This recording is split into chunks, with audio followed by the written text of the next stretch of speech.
if you want to crack SEBI grade A examination, then it is very important that you understand this examination. इसका examination pattern क्या है, उस pattern में जो subjects आ रहे हैं उनमें किस सब्जेक्ट की कितनी वेटेज है, कितना रेलेवेंस है और कैसे एक्चुअली आपको तैयार करना है. तो इस वीडियो के एंड में आपको ये सारे क्वेश्चंस के आंसर मिल जाएंगे. And not only that, I am also going to discuss with you the eligibility for this examination in case अगर आप अब तक वरिड हो अपनी एलिजिबिलिटी को लेके.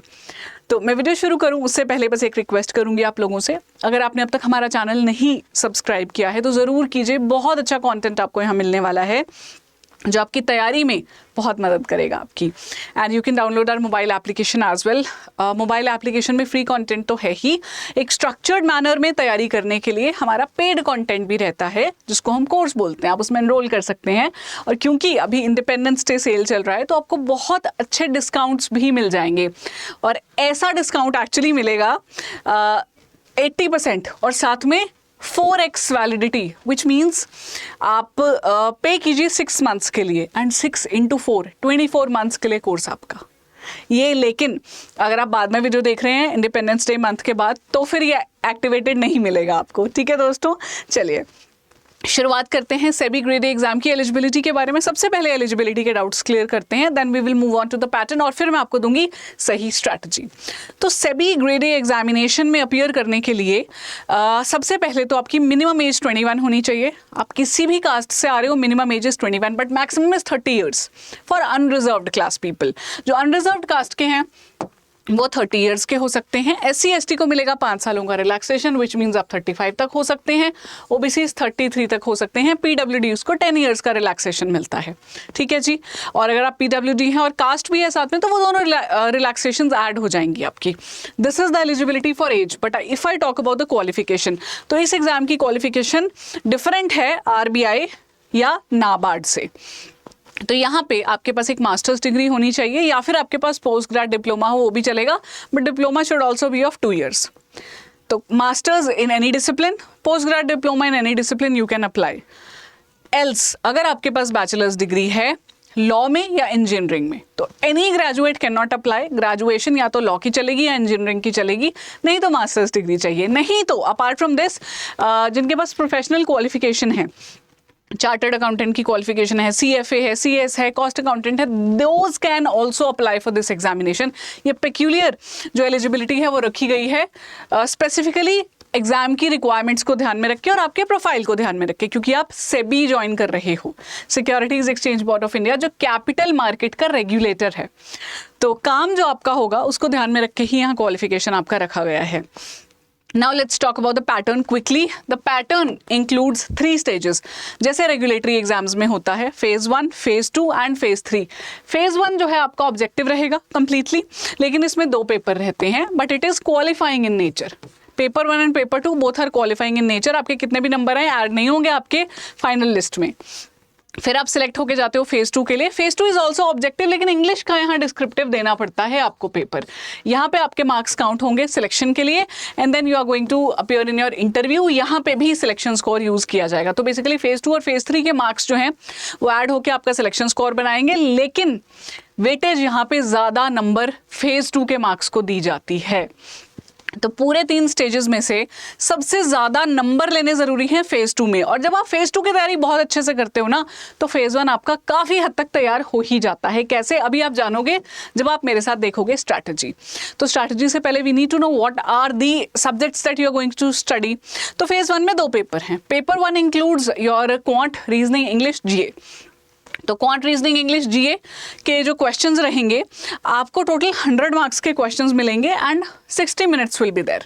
राइट, 1 घंटे में आपको करने हैं सवाल. लेकिन यहाँ पे सेक्शनल लाइक पेपर 1 की कट ऑफ रखी गई है, not for each section but overall paper 1 की कट ऑफ 30%. दैट मीन्स अगर आप QRE GA में क्यूमुलेटिवली 30+ मार्क्स ले लेते हैं तो आपका पेपर 2 फिर चेक होगा. अगर 30 से कम लिए तो आप वहीं डिस्क्वालीफाइड हो.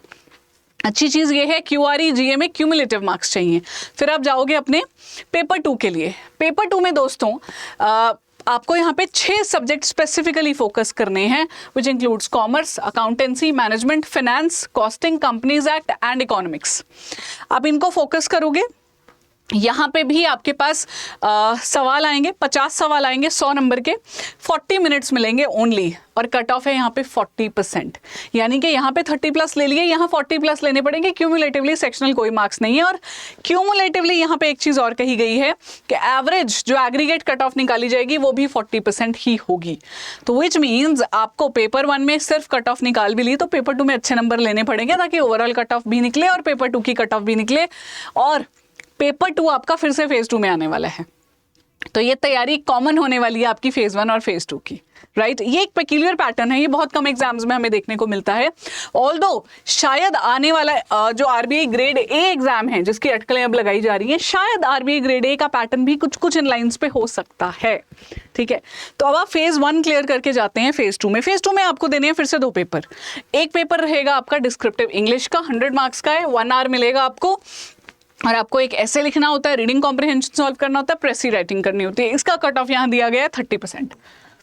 100 में से 30 मार्क्स आ गए डिस्क्रिप्टिव इंग्लिश में, गुड टू गो है। पेपर 2 वही सेम जो आपका फेज 1 में आ रहा था, सेम सब्जेक्ट से यहाँ आएंगे। क्वेश्चंस यहाँ पे फिर से 50 क्वेश्चंस आने वाले हैं आपके 100 मार्क्स के, लेकिन समय मिलेगा आपको इस बार 90 मिनट्स, कट ऑफ फिर से 40%। लेकिन एक और ट्विस्ट है, यहाँ पे इन्होंने कहा है कि जब हम एग्रीगेट वेटेज निकालेंगे आपकी कट ऑफ की, तो हमें चाहिए 50% मार्क्स, और उसमें भी ज़्यादा वेटेज इन्होंने दी है आपके पेपर 2 को, 2/3 वेटेज इसको, 1/3 वेटेज इसको। विच मीन्स डिस्क्रिप्टिव इंग्लिश में आप ठीक ठाक से नंबर ले आइए, इट विल बी इनफ। ज़्यादा अच्छे नंबर लेने पड़ेंगे आपको पेपर 2 में। तो आप समझ चुके हो, प्रायोरिटी तो आपकी पेपर 2 ही होने वाली है। And once you are done with phase 2 and you get selected, तो आप जाएंगे इंटरव्यू में। इंटरव्यू में 1:3 कैंडिडेट्स यूजुअली जाते हैं, जितनी भी पोस्ट हैं उसके 3 गुना कैंडिडेट्स को इंटरव्यू के लिए बुलाया जाता है। 50 नंबर का इंटरव्यू रहता है, लेकिन SEBI says weightage of the marks that you have obtained in phase 2, उसको मिलेगी 85% वेटेज। जो मार्क्स आपके पीछे आए थे उसको ओवरऑल 85% में कन्वर्ट कर दिया जाएगा, और जो इंटरव्यू में मार्क्स आएंगे उसको 15% में, और फाइनली 100 में से आपके जो सिलेक्शन स्कोर है उसको निकाला जाएगा। विच मीन्स अगर आप बहुत अच्छे नंबर ले लेते हैं इंटरव्यू में, तब भी फायदा नहीं होगा अगर आपके नंबर पेपर 2 में अच्छे नहीं थे स्पेसिफिकली। वैसे तो ओवरऑल फेज 2 में, पर फेज 2 में भी ज़्यादा वेटेज पेपर 2 से ही आ रही थी, right. And the good thing is that you can choose either Hindi और English as your language. Regional languages are not allowed, लेकिन आप इंग्लिश या हिंदी चूज कर सकते हैं कोई भी लैंग्वेज इंटरव्यू देने के लिए, right. So this is about the examination pattern में ही मैंने आपको कोशिश की है आपके सब्जेक्ट्स की प्रायोरिटी बताने की। Now if you know about the RBI grade B examination, then you definitely know कि जो आपने वहाँ तैयारी की है, जैसे आपने वहाँ इकोनॉमिक्स पढ़ा है, फाइनेंस पढ़ा है, मैनेजमेंट पढ़ा है, कुछ अकाउंट्स पढ़ा है, वो यहाँ काम आने वाला है। डिस्क्रिप्टिव इंग्लिश भी काम आएगा।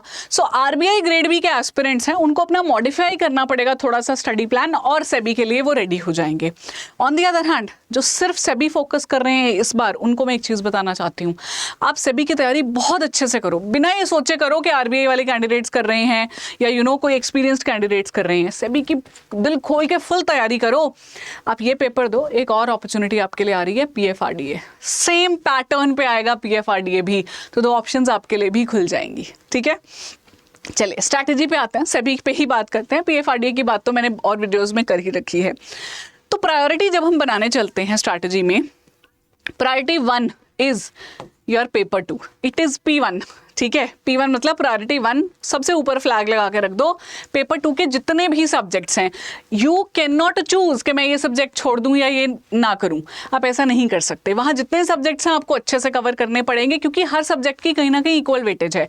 7 से 8 सवाल हर सब्जेक्ट में से आपको देखने को मिल ही जाते हैं, तो आप छोड़ नहीं सकते हो कोई भी सब्जेक्ट। आपको वीकनेस किसी सब्जेक्ट में नहीं रखनी है अपनी।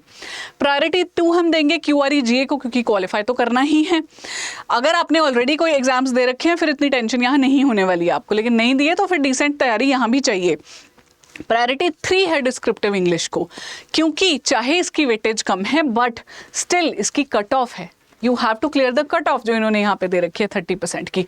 तो इन 3 प्रायोरिटीज के बेसिस पे हम अपनी तैयारी शुरू करेंगे।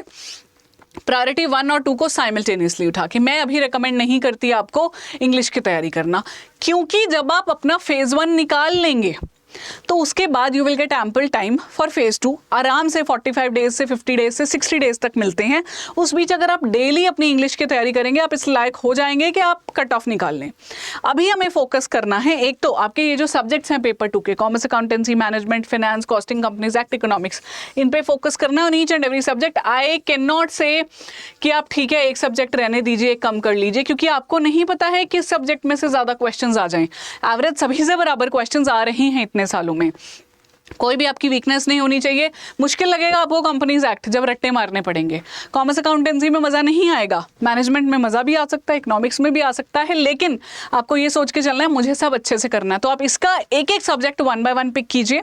And simultaneously I will suggest you कि आप जो आपका पेपर 1 है QREGA, इसमें से भी एक सब्जेक्ट पिक कीजिए। तो एक सब्जेक्ट आप ये पिक कीजिए, दूसरा आप क्वांट पिक कीजिए। डेली बेसिस पे आपको पता होना चाहिए कि मेरी कवरेज चल रही है एक सब्जेक्ट फ्रॉम पेपर 2, एक सब्जेक्ट फ्रॉम पेपर 1, राइट। ज़्यादातर समय आप अपने पेपर 2 के सब्जेक्ट को देंगे, 2 घंटे दे सकते हैं, 1.5 घंटा दे सकते हैं आप अपने पेपर 1 के सब्जेक्ट को। एंड वीकेंड्स पे आप थोड़ा सा करंट अफेयर्स पढ़ना शुरू कर दीजिए, सिर्फ वीकेंड्स पे, सो दैट आपका GA केटर होता रहे। कब से करंट अफेयर्स पढ़ना है? फ्रॉम दिस मंथ, अगस्त से ही पढ़ना शुरू कीजिए, बहुत पीछे जाने की जरूरत बिल्कुल नहीं है आपको, ठीक है दोस्तों। सो वीकेंड्स पे आप GA को फोकस करेंगे। बाकी आपके आइडियली ये होगा कि आपके ये 2 सब्जेक्ट्स ज़्यादा टाइम ले रही हैं, ये दोनों खत्म हुए तब तक चलो क्वांट हो गया, फिर अगले 2 हुए तो रीजनिंग हो गया, अगले 2 हुए तो आपका इंग्लिश हो गया। तो 2:1 की रेशो में चलते रहो, ताकि ये भी धीरे धीरे स्टडीली चलता रहे और ये सब्जेक्ट्स भी केटेड होते रहे। But when it is completed तब आपका ये भी कंप्लीट होना चाहिए, so that now you are ready and you can do mock test for this, revision for this, right. और तब तक आपका नोटिफिकेशन भी हम एक्सपेक्ट कर रहे हैं आ जाना चाहिए।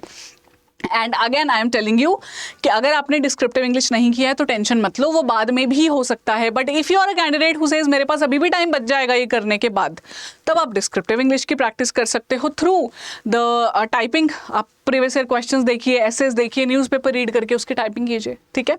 बाकी इस स्ट्रैटेजी को एक कॉम्प्रिहेंसिव मैनर में हमारे फैकल्टीज़, हमारे एक्सपर्ट्स कवर करते हैं आपके लिए हमारे बैच में, which is SEBI graded generalist batch. हमारे पास IT का बैच भी है, लीगल का बैच भी है। मैं जनरलिस्ट इसलिए दिखा रही हूँ क्योंकि मैं जनरलिस्ट में इकोनॉमिक्स पढ़ाती हूँ। तो अगर आप स्पेशलिस्ट वाला बैच लेना चाहते हैं, दैट इज़ ऑल्सो अवेलेबल। आप हमारी वेबसाइट पे जाइए या मोबाइल एप्लीकेशन पे जाइए और एनरोल कर लीजिए मेरा कूपन कोड Y754 यूज़ करके। बहुत भारी डिस्काउंट मिलेगा इंडिपेंडेंस डे के मौके पे आपको। छोड़ना मत ये मौका, इतने सस्ते दाम में कोर्स नहीं मिलेगा, क्योंकि जब नोटिफिकेशन आता है तो आप लोगे भाग के कोई भी कोर्स। अभी जो मिल रहा है, स्ट्रक्चर्ड अप्रोच मिल रही है, ले लीजिए। Thank you friends, all the very best to you. अगर आप चाहते हो कि मैं आपके लिए एक डिटेल्ड स्ट्रक्चर्ड सिलेबस वीडियो लेके आऊँ तो भी ज़रूर कॉमेंट कीजिएगा। I would be more than happy to bring such a video for you guys. Thank you.